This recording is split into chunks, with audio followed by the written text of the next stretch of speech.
Of note, this episode was pre-recorded. More information regarding COVID-19 may have become available. Please follow local authorities and CDC guidelines, practice social distancing, and wear a mask.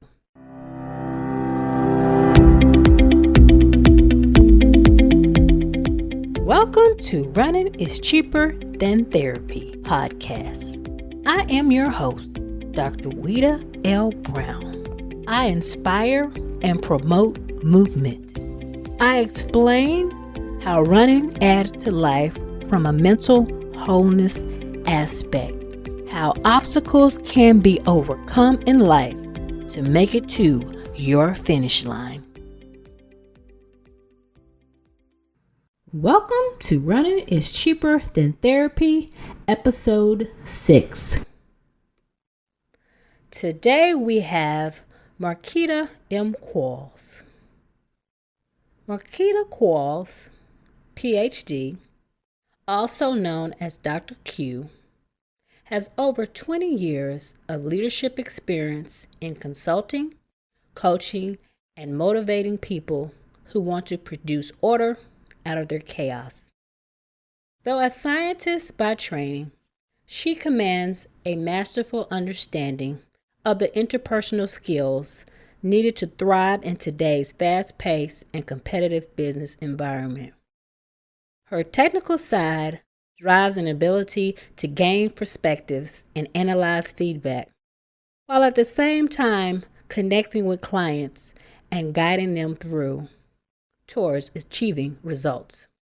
This has enabled her to function and make seamless transitions between the scientific and non-technical worlds. Dr. Qualls' professional career began at GlaxoSmithKline, one of the leading pharmaceutical companies in the world.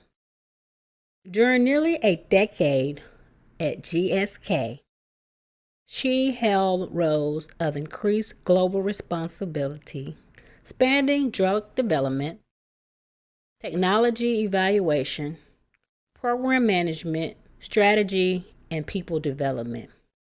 She has a gift for listening to what's not being said and asks the probing questions to help arrive at a solution.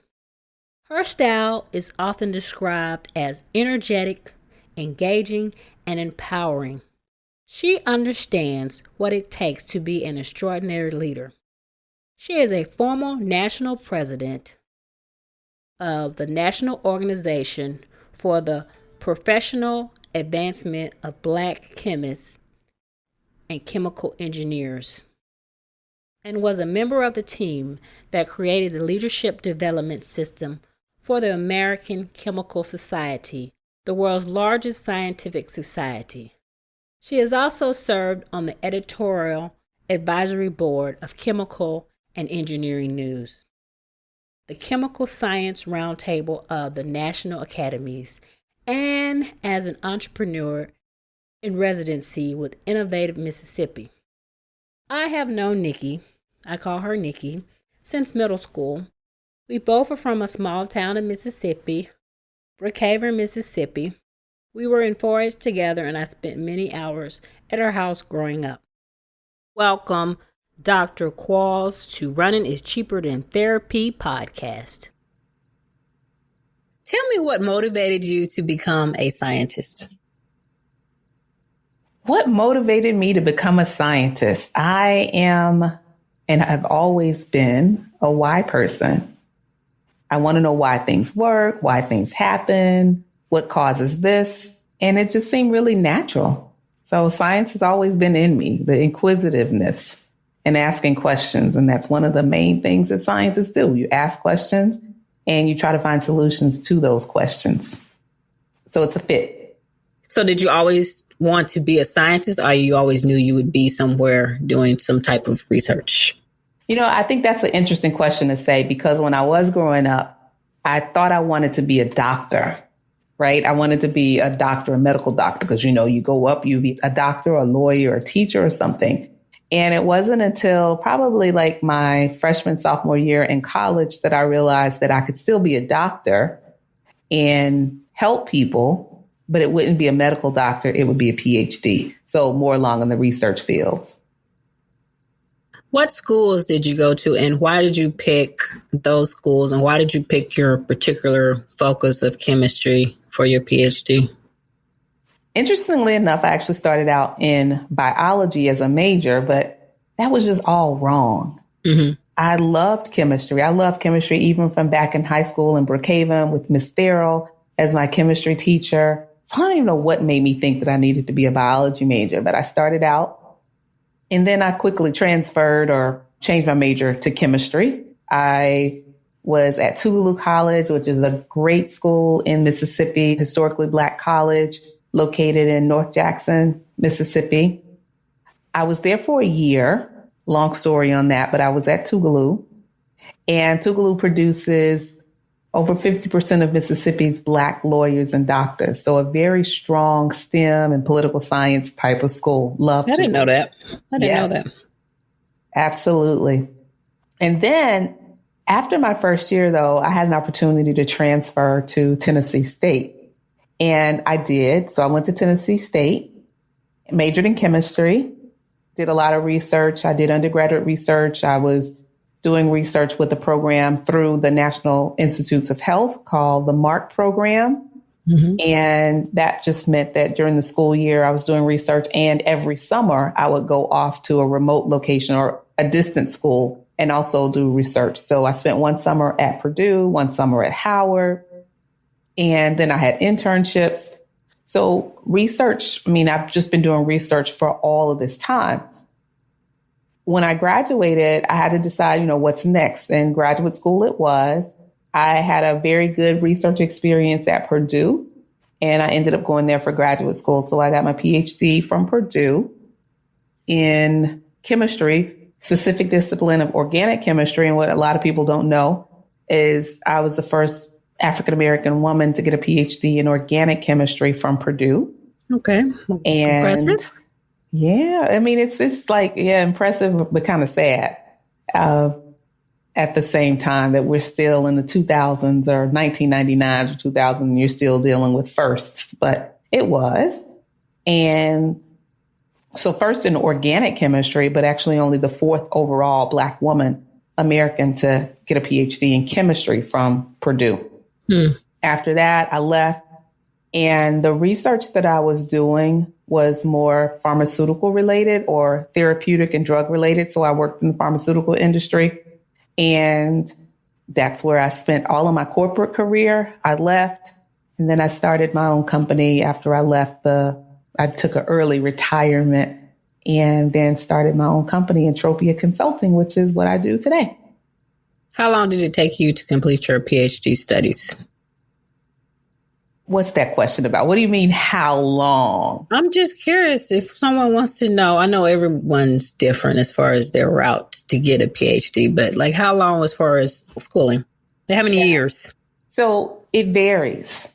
And the reason I say it varies, and my situation was a little different. I chose a slightly different path. So I'm a chemist, an organic chemist. But the nature of the work that I was doing, I was developing drug delivery systems from the chemical perspective, the chemical sides. But then I wanted to test what they look like in animal models or, mammalian cell culture lines. And so what typically happens, and I am going to go back and tell you the actual numbers, but it's not a direct thing for me. So I went through my PhD. I started in 94. And I started in August of 94, and I defended February 1st in 2001. So you would think that that's 6.5, almost 7 years, but it's not 7 years throughout your program. What I did at the end of my program, you've heard of postdocs. Yeah. So after you get your PhDs, most people go on to do a postdoc if they want to do a different area of study. Instead of me doing a postdoc, I just tacked on another year to my graduate program so that I could do the mammalian cell culture. So I learned a completely different skill set. So outside of just your regular chemistry, I had to learn more of the biology. So it's kind of full circle. So I was doing the biology. I actually started a mammalian cell culture facility in my lab and in my department. So I had to learn from the ground up everything that most people who had been doing mammalian cell culture, the biochemist, that's what I learned. So I'd say the PhD part of it was really only about 5.5, 6 years. But then when I tacked on that additional part, that's what took it up to the additional, six, almost 7 years, 6.5 years. Typical though, I really caution people in saying, in the science areas, in the STEM, I'll put it that way, because so much of it is based on your research. Some people, much like a marathon or anything in running, some people can finish it in 4 hours flat. Other people's it take 14 hours, but maybe not as long for some people. But yeah, it just depends on the research. If you have good research and you have good data and results, you can probably get through in 4 or 5 years. If your experiments aren't working right, and if you aren't as focused and dedicated, it could take you 6, maybe 7 years. What are some obstacles that you experienced as you were doing your PhD work? It's all about perspective. And given the time frame that I was there and starting my program, it was really more of a cultural and environmental thing. So not only was I the first Black woman to do the PhD, I was the only Black person in my incoming class of PhD students. That coupled with being in the middle of West Lafayette, Indiana, in the early 90s, some people just were not used to having people of color around. And that included the students. I was TAing some labs and students were like, you're the first Black person who I've ever seen in person. Wow. And you can think about it. For some of the students who are coming from some of these smaller towns in Indiana, they may never have interacted with a person of color or a Black person. So just some of those mindsets were probably the biggest challenges of overcoming or getting through this process. It's the people who you had to deal with. How big was your PhD class? My incoming class was 75. Okay. So how did you deal with that? You just kind of focused on what you had to do to finish? I had a support system. You have family. And then once you are there, you start to build a community. So I worked within the Lafayette community. I joined a church, and through church, other people to give you that support system. Okay. Tell me, how was it working with GSK? GSK, GlaxoSmithKline. At the time I was working with GSK, they had I joined on the company at one of the legacy companies. And then shortly after I joined on, the merger was complete. And so it was very interesting times. At the time when I was there, it was one of the largest pharmaceutical companies in the world. So it was just a lot of experience, a lot of exposure, a lot of learning about the industry, from the development of drugs all the way to their corporate and social responsibilities, things that they did in the community, programs that they sponsored. So it was a lot of learning, a lot of developing relationships and people who mentored me throughout the process. It was great all around. So tell me, since you work with drug development, about the 3 stages of approving a drug. So I always have to put the disclaimer out there is, yes, I work in the pharmaceutical industry, and yes, I am a researcher. I just want to be clear that I am not a clinical scientist. And I did not and was not responsible for recruiting or conducting patients or conducting any of the clinical trials. I was on teams, however, that when you have a drug and your drug is going into the clinic or going into clinical trials, you're still a part of the larger teams. And so you still know what you have to do. And so with me being on the chemical and the pharmaceutical side, we were responsible for preparing the drugs that were making it into preclinical and phase 1, 2, 3 trials. Okay. So I was on project teams, just not on the clinical and the recruitment side. But whenever we had meetings, you got all of the data, you got everything that was there because it was responsible. So I just want to put that disclaimer out there so people wouldn't say, oh, no, you're not a clinical scientist. No, I'm not. So that's not necessarily always my area of expertise, but I understand it enough so that I can explain it to my friends or family or people who have questions about it. And then if you want to know anything in more detail, I can always say, hey, I know somebody who does this, refer to them. But I think it's really important for us, particularly people of color, to understand at least a minimum or a baseline of what it means when we talk about clinical trials. First of all, let's go back to just the drug and the drug development process. As a chemist, when you take a drug and you have that pill, whether it's a tablet, whether it's a capsule formulation, or even if it's a parenteral, whether it's a liquid that you are having to, inject, that's a solution. That's a formulation. There's only a very small percentage or small part of that pill that you're taking that's actually the active ingredient or the API, the active pharmaceutical ingredient. Most of what's in that tablet, that pill, that capsule, that, the solution, they're other things. They're fillers. And so there's a large part of making the drug of what you see that's called formulation. And there are even things that are in formulations that people have to be concerned about, or we have to be concerned about when people take them, because there are other reactions that may happen, not from the active pharmaceutical ingredient or that drug, but it could be something that's in the formulation. Even people who are lactose intolerant, there are some lactose is used as a filler.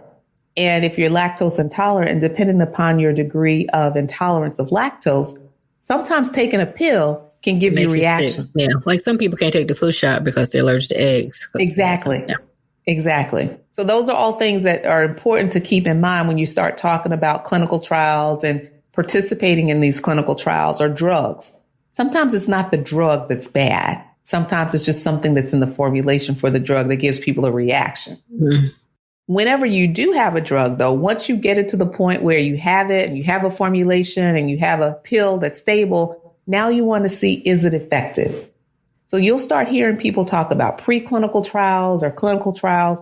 Preclinical trials happen before they go into humans.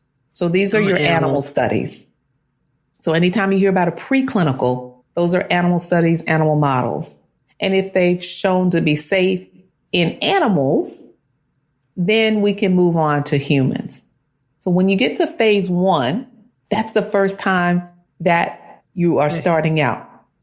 And even in phase 1, you have healthy volunteers, and it's a very, very, very small population. But what you want to know when you are dealing with phase 1 is it safe? And you're trying to determine the dosing level. So it's basically just about a safety protocol. When you get to phase 2, it's a larger population. And then you're starting to see or wanting to see, is it effective? Does it work for whatever? Does it work? And are you really getting any more adverse clinical effects or adverse side effects? Question. So if you're in phase 1 and you come up with the dosing, is it multiple doses that they try for phase 2 to see if they're effective? To see if a certain It really depends on the protocol. And so people who are designing these clinical trials, they're the ones that have to, you determine what it is. And so there's a safety profile. People can't see me as I'm moving my hand along the way, but there is a safety profile and protocol that people are looking at when they are taking these doses. Okay. And so you want to have the most effective dose. But even when you go into, phase 1 or phase 2 trials, you have a limit. And so you have to find out when it is most effective or efficacious. So if it's not enough, then they'll ramp it up. Okay. That's why phase 2 is where you kind of play around with. Right. Because phase 1 is just the safety protocol. Okay. But this is important, though. And particularly now that we're talking about finding of vaccines, and vaccines are a little different than therapeutics, but it takes time. And when people are rushing to get a drug through, whether it's a therapeutic or whether it's a vaccine, it takes time. Clinical trials, when you think about it, it takes about 13 years for a drug to be from the beginning, the development, all the way through phase 3, phase 4 trials before it hits the market. 13 years. Most people who are in the pharmaceutical industry and working in pharma will never see their drug make it to market. Never. And if you are, you're very fortunate. Very few people actually see anything that they work on the pharmaceutical side make it to market. Okay. Because it takes so long. There are so many drugs that fail in phase 1, or they even fail in preclinical trials, and they never make it on. So when it does make it to phase 1, phase 2, or phase 3, then, if it makes it to phase 1, okay, great. We go on to phase 2 for a larger population. Okay, great. By the time you're at phase 3, it's an even larger population. Now you're starting to not only look at the dosing, but you're definitely monitoring side effects and adverse effects. If there are any deaths at any phase along the way, even one death, the trial has to stop. Okay. And it stops because you have to figure out why. So does it completely stop? Or pauses? Because I know there's 2 vaccine trials. I think it's Johnson & Johnson and AstraZeneca that they've paused. It's not aborted. Right. It's not, It's not, the study has not been aborted. When I say stopped, I mean, it stops. Like no one else gets dosing until they figure out what's happened or what the cause was. Because when you think about it, and we'll go into the recruiting, I know I have a long answer to your question. It's okay. But when you start thinking about the recruitment process and you think about who's participating in these trials, you want to make sure that you have in the trials patients that are representative of the population that may be taking those drugs. And this is where it gets into people of color. It's very important for us to participate in clinical trials if we can. But I know historically, with the Tuskegee experiment and I'm not doing that. I know what they did before, but see, things like that, the Tuskegee experiment, they didn't know. And a lot of the clinical protocols and trials that go on right now, there's so many things that you have to disclose because of the Tuskegee experiment. These men had no idea what they were taking these drugs for, what they were monitoring. But now, before you sign up for something, there's a whole list of forms that you have to sign, a patient consent. It is a little scary, though, to participate in a clinical trial for some people because you just don't know what and how it will affect your body. And you don't know if you're taking a placebo. That's right. So we'll bring that part back up too. The other thing in phase 1, though, when we talk about healthy individuals, those people don't have the disease. They're just healthy individuals. You're just trying to see, is this a safe drug? It's not until you get into phase 2 and 3 that you actually start recruiting people who have the disease or disease state to participate in the trial. But going back to why it's important for the people who are participating in these trials to represent the population that will be served, it's because everybody's body acts differently. And genetics matter. Genetics do matter. And so how Marquita, a drug may interact with me may not be the same as it would for you. Both of us are Black or African-American women, and there still may be some subtle differences. It's even more pronounced when you start dealing with different races, because not even just Black people, but Black Americans versus Black Caribbeans. And so you do have trials both in the U.S. and abroad. So you don't just want there to be just one trial in Mississippi or one trial in Tennessee. These are global clinical trials because eventually this drug will be on the market in multiple countries. So tell me more about phase 3 and phase 4 trials. Like, what do you mean by more about phase 3? Just more details. They look for a larger population representative of who you would treat. Look for any adverse reactions. I know they pause to. What will Like Johnson & Johnson, I think, and AstraZeneca paused here, and then they paused, and they had a study in Europe, I believe it was. But the one in Europe has started again, but the one in the United States hasn't. But like, what will make them resume again if they figure it out? Because they really haven't released what the adverse reaction was for either trial, from my knowledge. I don't know if you know. Yeah. And it really, sometimes they may or may not release it to the public. That's the thing about private companies that are privately held. They don't always necessarily have to reveal the exact reasons why. But if it's an adverse effect, death will stop it, period. But like I was saying before, if it's death, then they need to see if it's death because of something that was drug related, or if it was death that could have just been a natural cause. It's going to be all related. It could have been something that wasn't even related to the drug, but they have to take time to figure it out and make sure that they are clear beyond the shadow of a doubt that it was not something related to the drug. The phase 3 is really just a larger scale and making sure that they're still monitoring safety. They're still monitoring the effectiveness of the drug and monitoring the risks involved.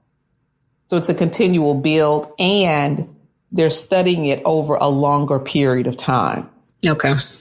So phase 1 could be anywhere from months to a year. Phase 2, months to years. Phase 3 is typically, years or so. After phase 3, if it passes phase 3, what is the next steps to make it to market too? Yeah, typically when you make it to phase 3, then you can have the approval to market or go to market.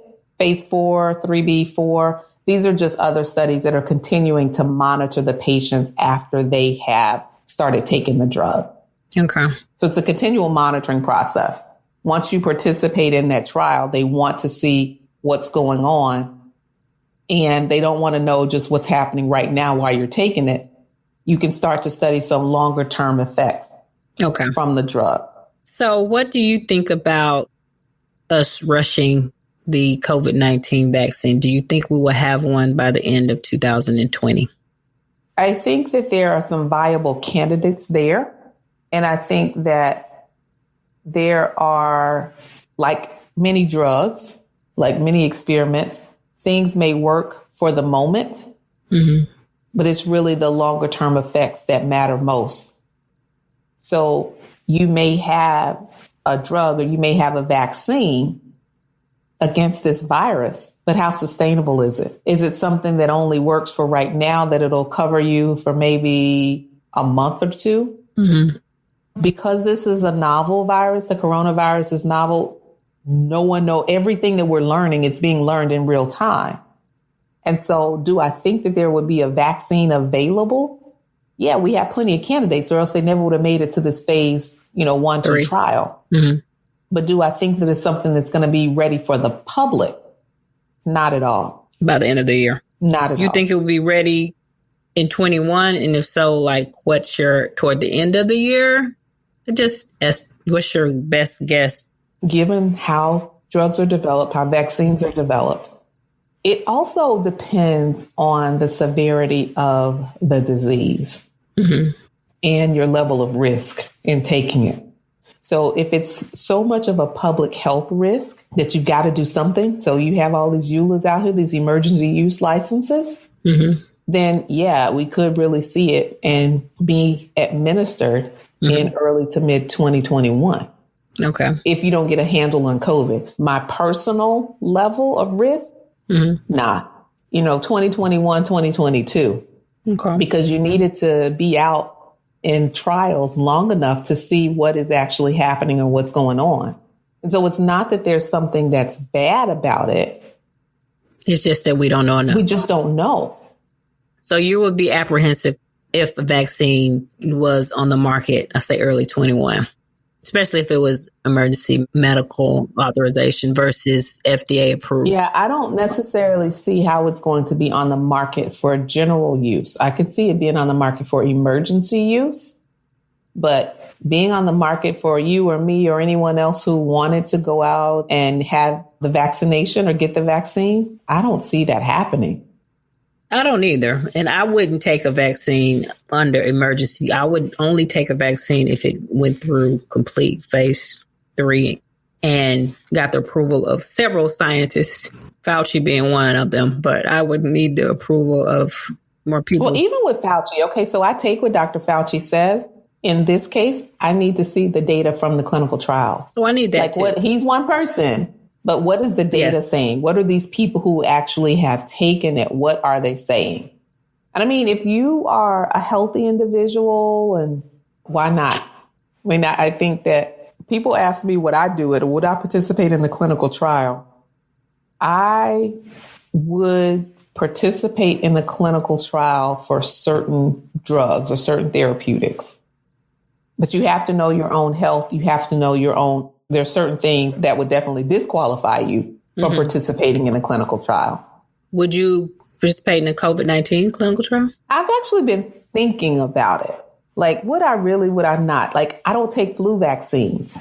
So this was my first year. I took one. Yeah, I've never taken a flu vaccine. So, yeah, I don't know. And it's not that I'm against it. I just take more safety precautions and health precautions throughout the year where I'm pretty healthy. See, I never got the flu until maybe 3 years ago, and I get it seemed like every year around ski season. So I just was taking Tamiflu, but I figured with COVID, flu, cold, just to knock out some of the uncertainty, I figured I would this year.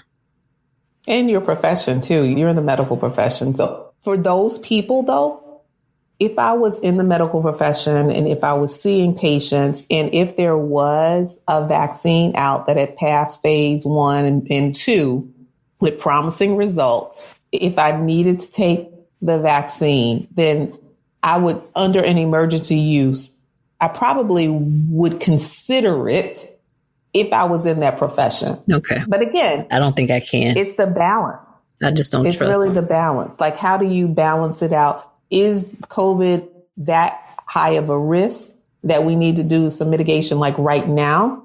Or if people would just wash your hands and stay in and not feel as though, okay, I'm an American, I can do whatever I want to do and go wherever I want to go, we could slow the spread where people won't have to take this vaccine before we have enough clinical trial data. That's true, but it's just it's kind of hard to regulate all of Americans, especially in our present society.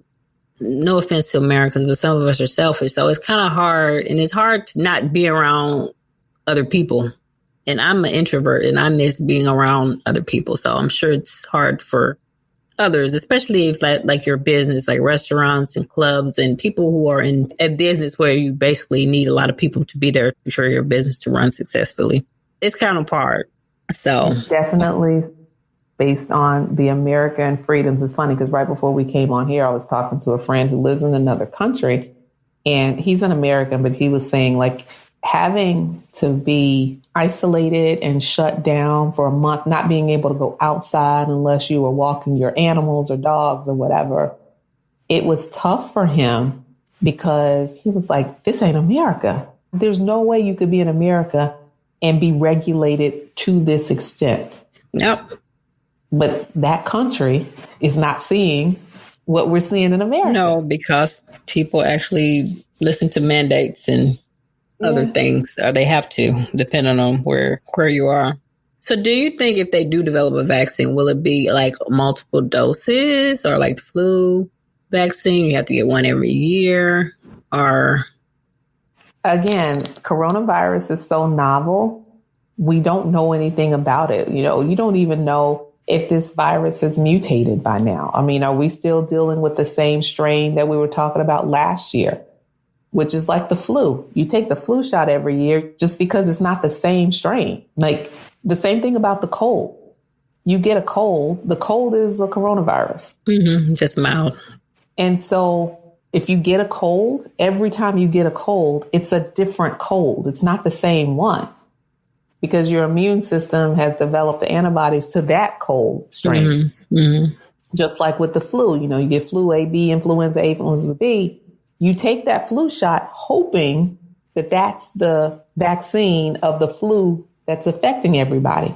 But which is why sometimes you still can get the flu. You still get the flu. You get it wrong. Like, okay, that was the wrong vaccine this year. Yeah, I think coronavirus will be the same way, where you don't know. You just don't know. It's scary. If you were the president, what would your strategy have been initially from the beginning? Although we don't know what all the information they knew in January or February before the outbreak here. I would probably rely more on my experts. I would follow the science. I think that it's important to not only consider the science, but also consider the economy and also consider the country in which we live. And so we can't just shut something down and not consider the impact that it's having on other areas. So it has to be a more collaborative approach. So yes, I'm focused on health, but I also understand that if this public health crisis really expands, it's going to impact the economy. And so bring in the economists. What's our level of risk? How much can we actually afford to lose and still survive in relation to this public health crisis that we're having?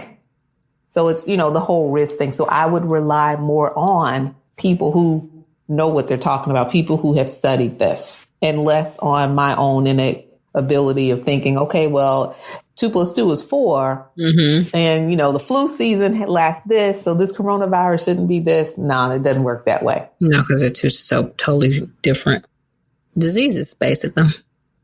Yeah. So interesting. COVID-19. Whoever thought we would be in this situation? I was talking to this physician today, and she was talking about Dr. Fauci. He was interviewed like 4 years ago, and they were asking him about what is like the scariest thing that he thought could happen, I guess, to the United States. And he said like a airborne illness similar to the swine flu that would come and infect the country and we couldn't get control over it. And that's what happened. I mean, the man is brilliant because that's what happened, basically.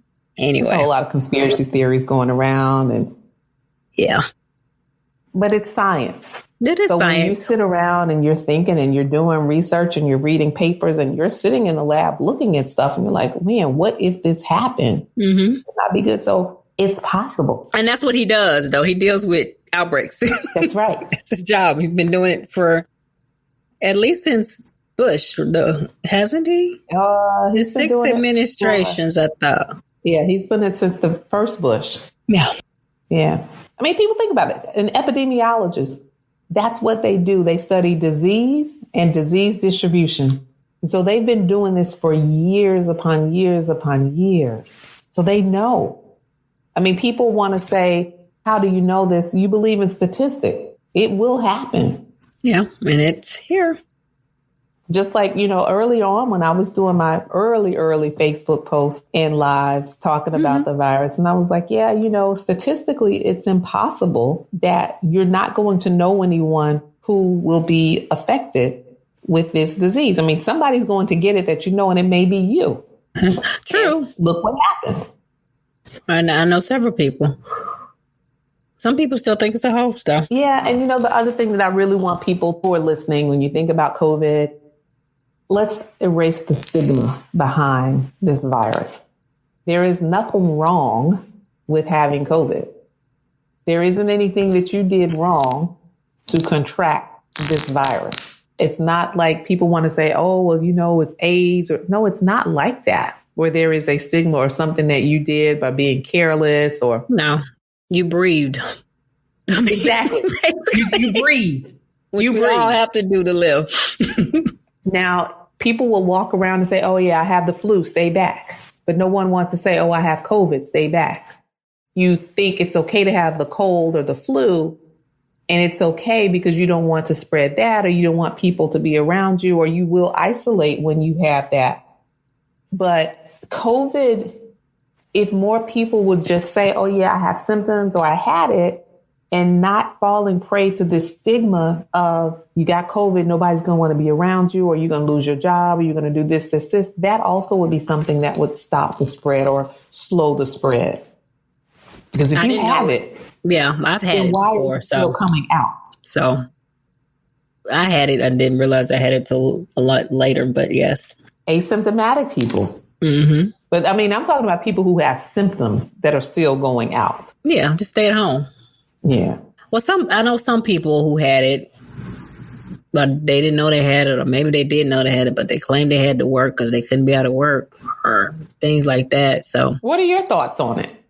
On what? COVID and telling people about it, or just in general? It's a disease. I mean, and I don't understand like why wearing a mask is a political statement.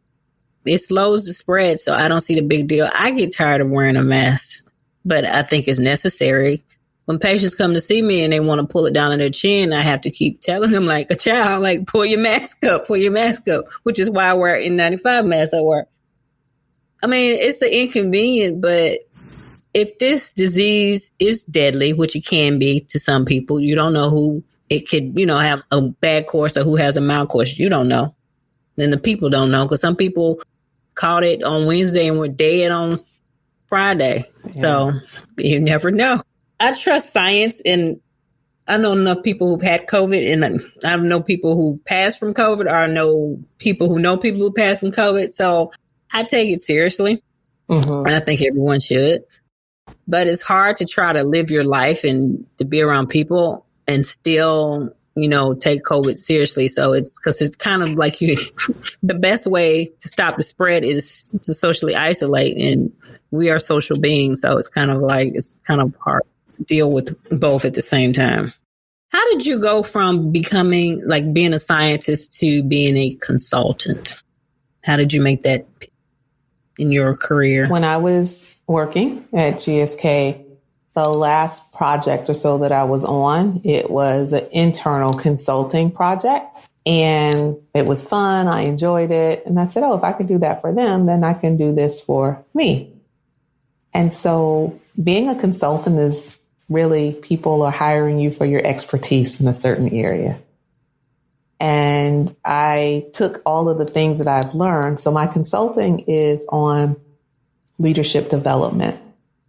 So that's my area of expertise, is in leadership and strategic planning. So a lot of things that fall under leadership. And I know people saying, but you're a chemist. What does it have to do with anything? So my career trajectory started out in the lab, but I moved into management and senior level positions in the science. And so I moved from the bench side of the science to the business side of the science.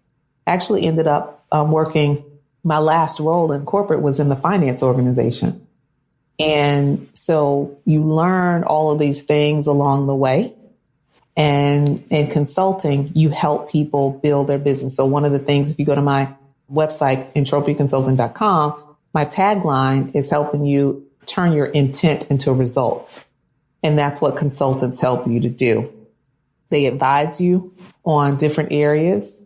And as a leader, and you're leading organizations, there are just things that you need to know how to do. There are things that you should be doing, whether you're listening. And I focus on developing epic leaders. And epic is being entrepreneurial in your thinking, not necessarily that you're about to start a business, but all leaders need to be entrepreneurial. So you need to take advantage of, how do you make decisions? How are you thinking? Leaders need to be professionally flexible and professionally adaptable. Everything won't go the same way every time. You need to be able to make those shifts and adjust.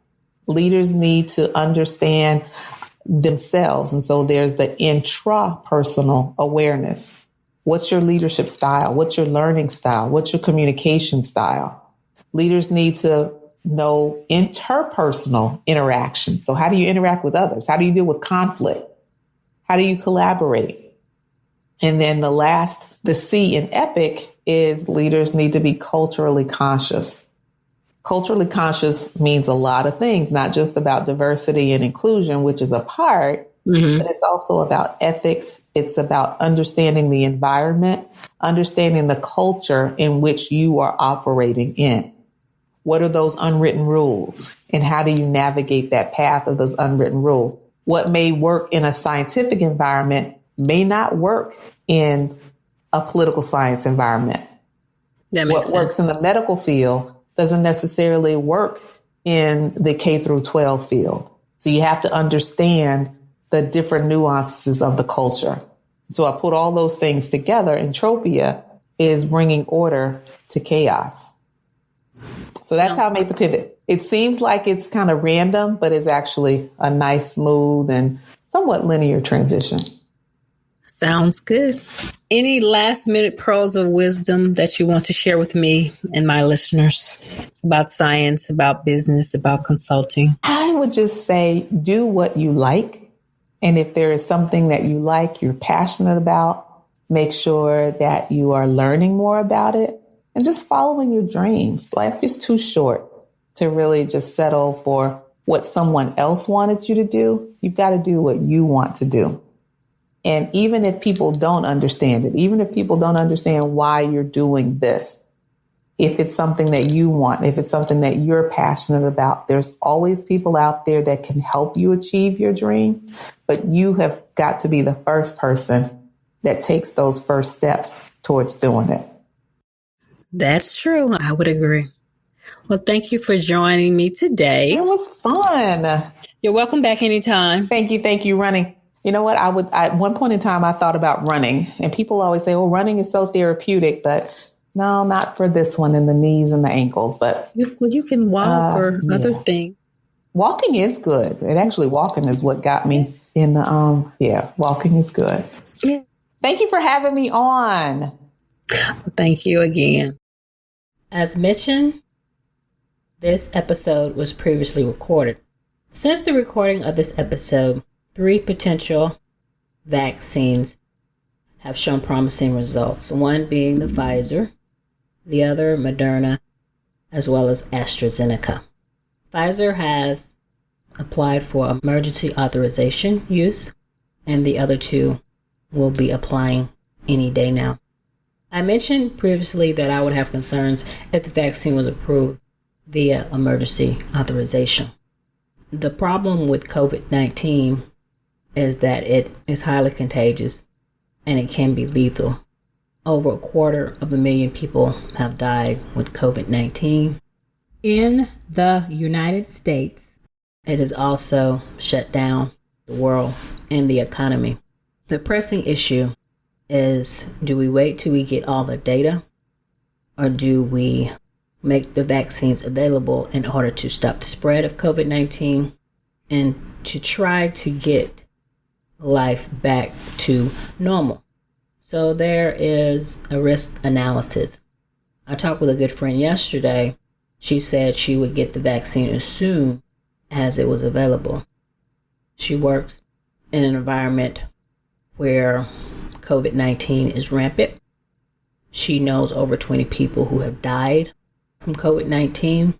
So the risk to her of catching COVID-19 and potentially having a bad outcome is more risky than the risks involved in taking a new vaccine. I, on the other hand, have had COVID-19, a mild case. And one of my questions is, if you had COVID-19, do you need to take the vaccine? There's question about the long-term immunity if you had COVID-19. I had antibodies at least 6 months after my diagnosis. I had COVID-19 in early March, and I donated plasma in August, and I still had antibodies. So one of my questions is, again, is do I need to have the vaccine as well as others who've had COVID-19 if they have proof of remaining antibodies? The studies were conducted on people who had not had COVID-19 exposure or have had evidence of disease. 2, do we know the long-term immunity?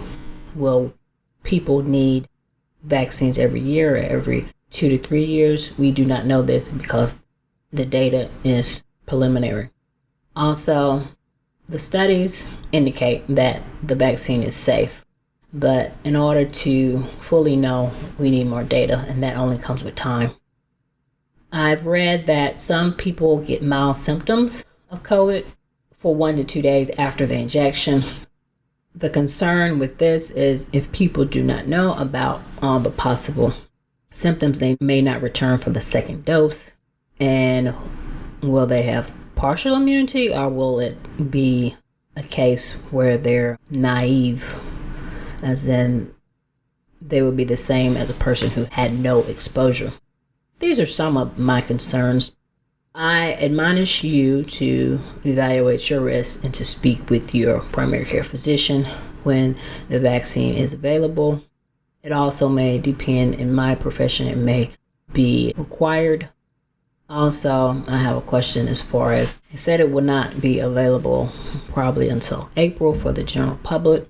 And will the general public be able to choose which vaccine they would like? Will it depend on the resources of each state? Will it depend on whether a person has insurance or not? Will it depend on the type of insurance? Which vaccine is available? These are a few questions that I have concerning the vaccine.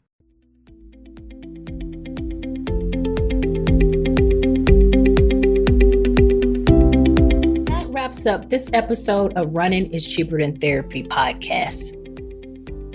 Thank you for tuning in. Please, if you already haven't, download Running is Cheaper Than Therapy podcast on iTunes, Spotify, or however you listen to your favorite podcasts.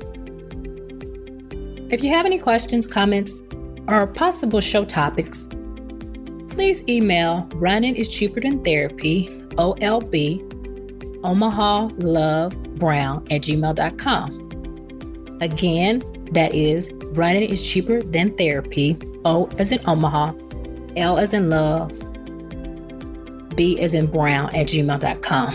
Dr. Brown can also be reached via Twitter, Facebook, Instagram, and YouTube. Handle We OUI Life LIVE, We OUI Love LOVE.